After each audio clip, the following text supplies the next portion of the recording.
Hello, friends. Your brain at work.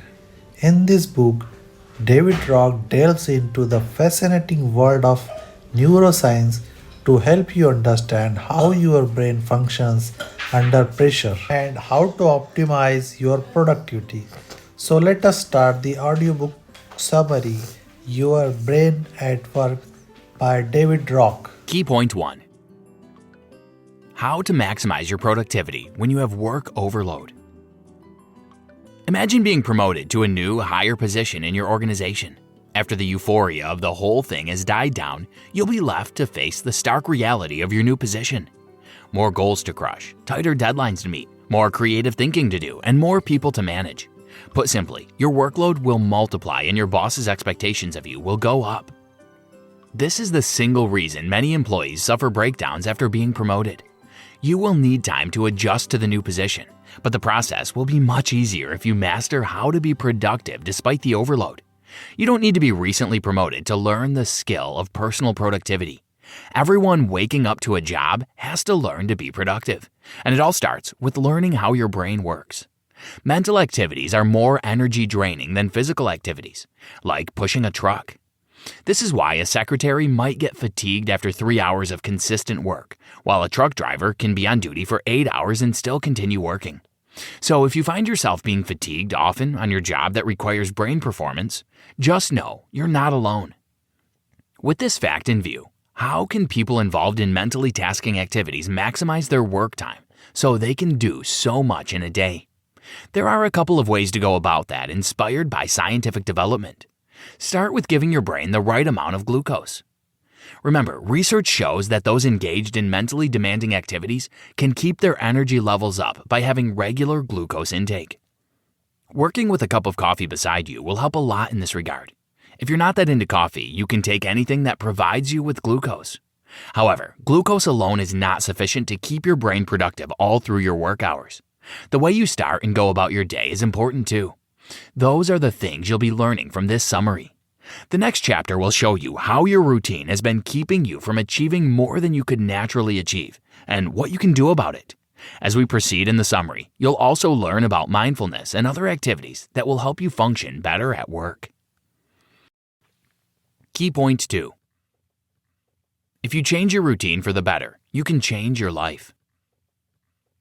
If you aren't meeting deadlines or you find that you aren't producing the quota your boss expects of you, then you need to check and see if you're being productive enough. Most times, the solution to our unproductiveness lies in our daily routines. Your brain has limited energy per day. This is especially true for the cortex, the part of the brain responsible for mental activities. It's therefore wise to always do important work early before fatigue kicks in, and you can't be as creative as you could be. Many of our approaches to work do nothing but waste our mental capacities, which is why we often end up not meeting our daily targets. Keep in mind that you need to learn to set priorities for each day and do difficult tasks during your peak hours.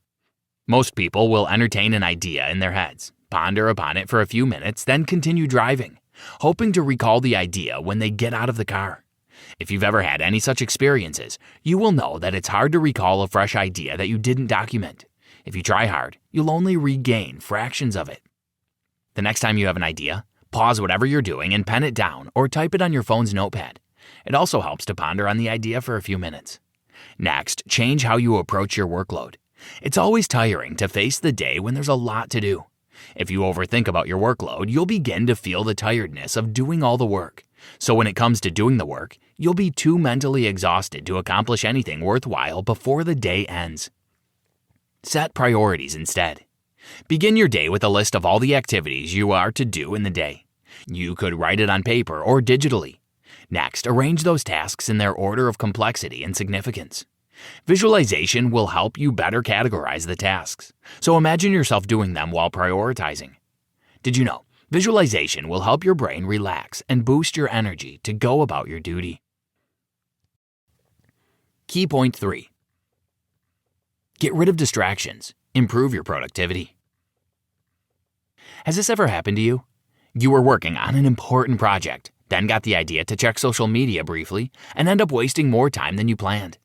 Or you were working on something in the office and suddenly got lost in thoughts for minutes. You're not alone. We all struggle with distractions every day, but this chapter hopes to help you overcome it to some extent. David Rock classifies distractions into two, external and internal. External distractions come from the environment. Examples include the social media we talked about, chit-chats with colleagues, getting an abrupt phone call in the middle of a task, etc. A simple hack for overcoming external distractions is identifying patterns and shutting them down before you start working. For example, this could mean putting your phone on focus mode to avoid getting social media distractions, refusing to pick any phone calls when you're busy, etc. The situations are different for everyone. Just identify external factors that distract you and create strategies to avoid them beforehand. Internal distractions occur as the mind wanders away from your current task. This occurs quite frequently, and it's harder to deal with than external distractions. The reason our minds wander often is due to the countless neural activities going on in the brain at every point in time, even when we're asleep. It takes some practice to overcome internal distractions. It won't be easy at first, but with time you'll master it. The most basic thing to do is try to call your mind back each time it wanders. Let's say you're writing a report and a sentence from the report reminds you of something in the past. Your mind will want to stray and think about it, but you can catch yourself mid-thought and cause your mind to refocus. Other things you can do to avoid internal distractions include meditation and proper exercising. Performing these activities early in the day will enable you to clear your mind before getting to work, and your focus will increase. Sometimes reducing a problem to one short sentence can be enough to bring about insight on its own. David Rock. Key point 4. Mindfulness is a trait that everyone needs to learn. It's not just enough to have knowledge of how the brain works. Such knowledge wouldn't be so useful to you when you don't practice self-observation or self-awareness, as it's popularly called. Self-awareness is a practice in which you mentally step out of yourself and begin looking at yourself as you would a different human being. The reason this is powerful is that it enables you to understand yourself better and be in the moment so you can stop your life from being on autopilot. Remember to make self-awareness a habit, and you will identify the patterns keeping you from achieving your best in the workplace. It's natural for the decisions we make at the moment to be influenced by the experiences we had years ago. For example, John is an independent contractor who helps build and maintain websites for businesses. He has been doing this since he lost his job 5 years ago, and he's successful at it. At least he earns enough to keep the family running. But just 3 months ago, John almost got abducted. A client he met online invited him to his home office to help build a site for his online clothing shop. Little did he know, it was a trap. John escaped being kidnapped, but he still has that bitter memory in the recesses of his mind. He almost lost an important contract because of it. A new major client wanted him to come over to their home office to discuss business. John objected strongly and convinced the client to meet him in a coffee shop. The client obliged after some back and forths, but not everyone will do the same. Some clients will assume you're not ready to work because you can't meet them in their house and find an alternative instead. John would have lost the contract if this client was one of such. John is fictional, but his story is something we experience every day. Our daily decisions are influenced largely by our past experiences, and this is an evolutionary trait the brain adopted to keep us from falling into the same dangers we or our ancestors experienced in the past. As much as this is a useful trait, it doesn't always serve us, and the only way to know if the trait is good for the moment is to practice mindfulness. Key point 5. The brain needs social interaction to function effectively. Your brain sees people as either friends or foes, and this is a trait it developed to keep our ancestors safe from predators and dangerous people. Naturally, every stranger you meet is perceived as a foe until proven otherwise. The strangers don't have to be in bad guys' costumes. The mere fact that you don't know them makes your brain automatically categorize them as foes. You can relate well to this. Just think about the last time you were in a room full of strangers. The good part is that those false signals you get about strangers can be easily changed to positive by forming connections with the people you meet. Let's return to that room full of strangers. Say your friend who invited you to the meeting arrived 10 minutes after you. They quickly located you and took you around, introducing you to several groups of people. It wouldn't take long before you completely lose every feeling of threat and start enjoying the event. Remember, the brain naturally categorizes people into friends and foes. Any stranger is perceived as a foe until you build a connection with them. Leaders in any position should take advantage of this trait. Your first goal as a team leader must not be to get your team to work and meet deadlines. That is surely the end goal of the team, but the way to get there is by building a solid emotional connection among your team members. Let them all feel emotionally safe around each other. If a member of your team considers you or any other member as a foe instead of a friend, then you don't really have a team, and the team won't be as productive as it ought to be. Team productivity happens when everyone on board is comfortable being themselves. This is why small groups who know, like, and trust each other are always super effective. Key point 6. Understanding the mechanics of status threat will make you and your team more effective. Life, from childhood to adulthood and death, is full of competition. Just take a moment to think about it, and you'll realize how true it is. As a kid, you competed with siblings for the attention and care of your parents. You competed in class to obtain nice remarks from your teachers and peers. The competition in the workplace is even more intense because the stakes are higher.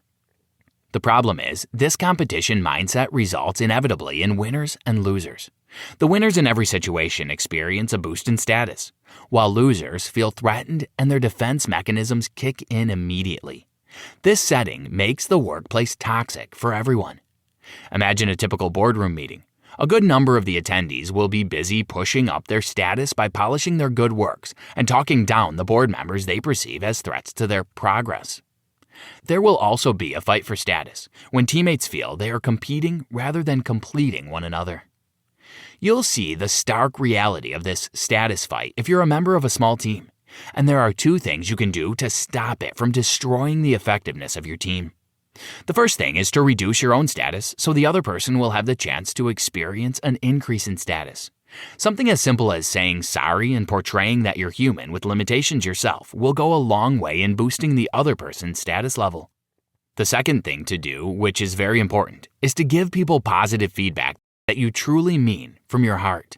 Positive feedback always boosts people's sense of self-worth. But how do you deal with your own personal desire for status increase? Do you have to put other people down just to feel good about yourself? Definitely not. Neuroscientific research shows that the brain has a hard time differentiating between competing against yourself and competing against other people. Use this to your advantage. Compete against yourself. Seek to be better than the person you used to be. Push yourself to achieve greater feats, and you will be surprised by your growth over time. Status is a significant driver of behavior at work and across life experiences. David Rock. Conclusion. Your brain holds the key to your effectiveness. Understanding how it works will increase your workplace performance in no small way. The brain works more effectively when it is not under threat. So as much as you can, give it the nutrients and rest it needs. When you feel down at work, drink a cup of coffee, which is also a great opportunity to have a small talk at a coffee point. Eat a fruit or candy. Have a little walk to the water cooler. All these can help you feel better about yourself, so you can concentrate on your tasks. Bring some novelty if you feel like you're stuck with a project or any responsibility you have at the moment. Your brain reacts positively to some new experiences. For example, you can joke around with a colleague because jokes are usually unexpected and boost the work of the human brain. You can also rearrange the objects on your desk or clean it. One more thing that can help is listening to a new song. Don't give up or don't think that your fatigue or frustration cannot be beaten by yourself. We cannot control specific processes happening in our brain all the time, but what we can do is make our brain think that the situation has improved. Also, keep yourself from being at loggerheads with coworkers. Evolution made us perceive strangers as foes because not trusting someone in the past could help our ancestors survive and procreate. That's why a new colleague arouses hostile feelings. But don't be deceived by such emotions and make small talk with a new person. This will help your brain make sure that an individual is safe to socialize with, and it'll start to perceive them as a friend. Try this. Here are a few hacks to help you. When ideas arise in your head, don't hold them thinking you'll recall them later, because you won't. Record them or write them down instead. Start every day with a plan. Prioritize your activities and begin with the most difficult ones. Do the easy ones last. Use handshakes and small talks to mentally move strangers around you from perceived foes to friends.